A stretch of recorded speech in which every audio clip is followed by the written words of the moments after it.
बार एक हंस और हंसिनी हरिद्वार के सुरम्य वातावरण से भटकते हुए उजड़े, वीरान और रेगिस्तान के इलाके में आ गए।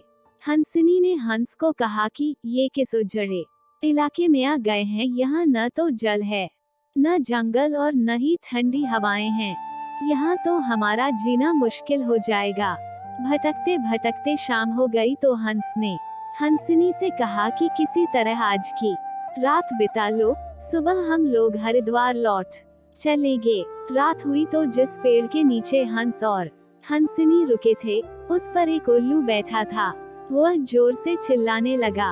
हंसिनी ने हंस से कहा, अरे यहाँ तो रात में सो भी नहीं सकते, ये उल्लू चिल्ला रहा है। हंस ने फिर हंसिनी को समझाया कि किसी तरह रात काट लो। मुझे अब समझ में आ गया है कि ये इलाका वीरान क्यों है। ऐसे उल्लू जिस इलाके में रहेंगे, वो तो वीरान और उजड़ा रहेगा ही।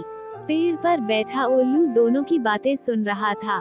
सुबह हुई, उल्लू नीचे आया और उसने कहा कि हंस भाई, मेरी वजह से आपको रात में तकलीफ हुई, मुझे माफ कर दो। हंस ने कहा, कोई बात नहीं भैया, आपका धन्यवाद।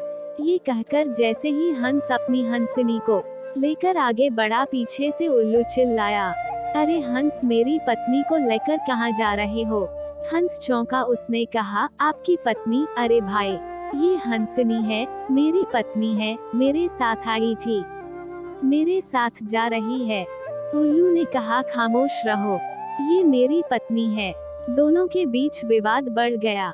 पूरे इलाके के लोग एकत्र हो गए, कई गांव की जनता बैठी, पंचायत बुलाई गई, पंच लोग भी आ गए और बोले, भाई किस बात का विवाद है? लोगों ने बताया कि उल्लू कह रहा है कि हंसिनी उसकी पत्नी है और हंस कह रहा है कि हंसिनी उसकी पत्नी है।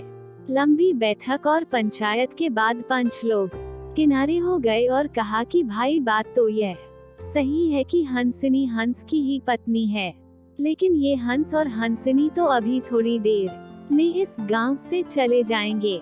हमारे बीच में तो उल्लू को ही रहना है, इसलिए फैसला उल्लू के ही हक में ही सुनाना चाहिए।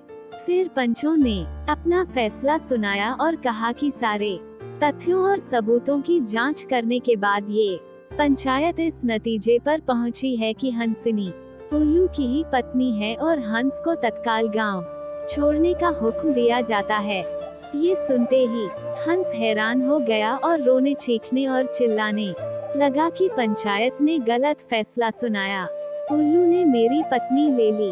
रोते चीखते जब वह आगे बढ़ने लगा तो उल्लू ने आवाज लगाई, ए मित्र, भैया अब क्या करोगे? पत्नी तो तुमने ले ही ली, अब जान भी लोगे? उल्लू ने कहा, नहीं मित्र, ये हंसिनी आपकी पत्नी थी, है और रहेगी, लेकिन कल रात जब मैं चिल्ला रहा था तो आपने अपनी पत्नी से कहा था कि यह इलाका उजड़ा और वीरान इसलिए है क्योंकि यहाँ उल्लू रहता है। मित्र, ये इलाका उजड़ा और वीरान इसलिए नहीं है कि यहाँ उल्लू रहता है, यह इलाका उजड़ा और वीरान इसलिए है क्योंकि यहाँ पर ऐसे पंच रहते हैं जो उल्लुओं के हक में फैसला सुनाते हैं।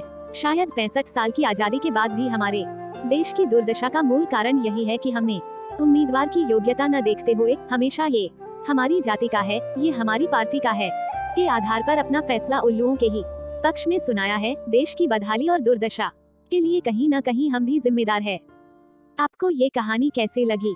कमेंट्स बॉक्स में जरूर लिखिए। वीडियो को लाइक, सब्सक्राइब और शेयर करें। धन्यवाद।